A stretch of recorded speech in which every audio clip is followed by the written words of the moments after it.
Two former San Antonio police officers are now facing murder charges after a woman was gunned down in her own home. The San Antonio police are trying to figure out what led a discount liquor store employee to shoot a customer tonight. A 4-year-old girl is killed when two people opened fire on this northeast side home. Bullet holes sprayed through the windows. Below, a growing memorial. We're walking along the U.S.-Mexico border tonight, which is shaping up to be a major battleground in the race for presidency. Take a look at the merchandise that dropped literally seconds after Wemby was drafted. I mean, the line was right outside the store as people rushed to get their hands on a brand new Wemby jersey. But I want to take you back to the moment, that historic moment when the San Antonio Spurs selected Victor Wembanyama.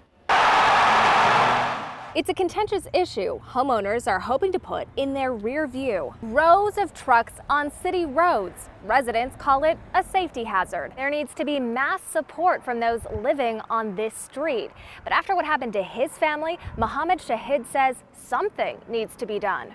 The car was right on the stairs, like half of the stairs covered by the car. Andre, a man is dead and another is fighting for his life, according to police, after some type of verbal argument turned violent. Where the water should be, cracked earth signals a worsening drought. But to find out how it impacts millions of people, you'll have to look beneath the surface. From window shopping on Main, to grabbing a bite at a local restaurant, to checking into the historic Kendall Hotel. The hope is those who come to Bernie for the eclipse come back for the experience. It's almost surreal. Almost a whole year has passed. And life goes on for everyone, but for us, it stopped last year on April 15th. That's the day Frances Szabo got the call that broke her heart. I actually suffered 3 heart attacks in that week. Her son, Joseph Benales, just 22, so full of life. I can smolder. I love you. I love you. He was heading home from a military ball on April 15th. Joseph was traveling north on I-35 in Selma when police say someone in a sports car that may have looked like this with a loud exhaust pulled up next to him and pulled out a gun. Fired into his vehicle, striking him in the back of the head. And then they drove off. They just haven't taken one person out of this world. It doesn't just affect that one person. Joseph was one of 6 children. All of them are military. He has a twin. He would have been an uncle again, and his sister's getting married. 1 year of missed milestones. Huge milestones that I'll miss for him. This year, Joseph would have entered the Army Nurse Corps, serving alongside his mother. Instead, I go in his room and I just stand there. Everything how he left it. Boots under the bed, a pile of dirty laundry. But on the really hard nights, I come and lay in his bed. I haven't washed the sheets or anything like that. Frances I just... is still waiting. Yeah. For answers. A big red bus brings joy to Hugo Gonzalez every time he sees it coming down the street. But on Friday, it left him in tears. So how did it make you feel, Hugo, when they wouldn't let you on the bus? Did that hurt your feelings? Yes, you were crying, weren't you? You were very upset. Hugo rides a paratransit bus to and from his adult daycare. Hugo has Down syndrome, so the transit gives him freedom and independence. But last week, a Viatrans driver refused to pick him up. Hugo's brother David caught the whole thing on Ring camera. If he doesn't have his VID, I can't take him. When did that start? Yesterday.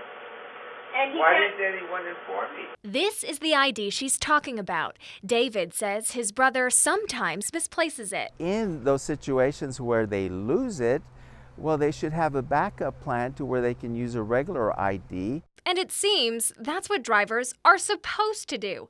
A Viatrans spokesperson said, quote, "For customer safety and to ensure our operators can accurately manage their scheduled pickups and drop-offs, Viatrans customers are required to show their ID card or another form of official identification when boarding. Operators will remind passengers to carry their Viatrans ID as the preferred card." Hopefully they start making some changes that won't, I guess, break their hearts.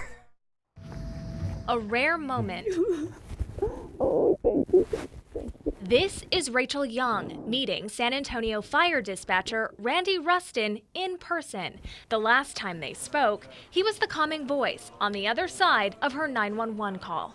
Is he breathing? Yes, he's breathing. His eyes are opening and closing. No, I need somebody now. On August 4th, Rachel's husband of 41 years went into cardiac arrest. We were totally blessed that it happened on a Sunday, because normally I would be at work. Keith is battling kidney disease. His potassium levels were lethal. Everything went black for a long time, and then I woke up in the hospital. They had told me what had happened. I was incredulous. Keith had no pulse, but Rachel hadn't done CPR in 15 years. I knew that we needed to get eyes on him to determine what our next steps were going to be. Randy, a trained paramedic, turned to the Good Sam system. So here's how the technology works. SAFD dispatchers will ask to send a link to your phone.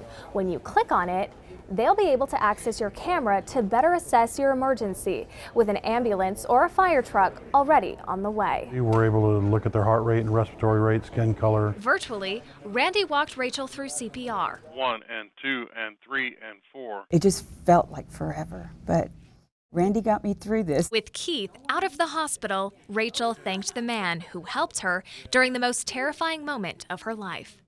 Well, he wouldn't be here without you, that's for sure. I was just telling Mrs. Young, she's the hero here today. CPR in between cardiac arrest and first responder arrival, it's everything. Tiede, KENS 5.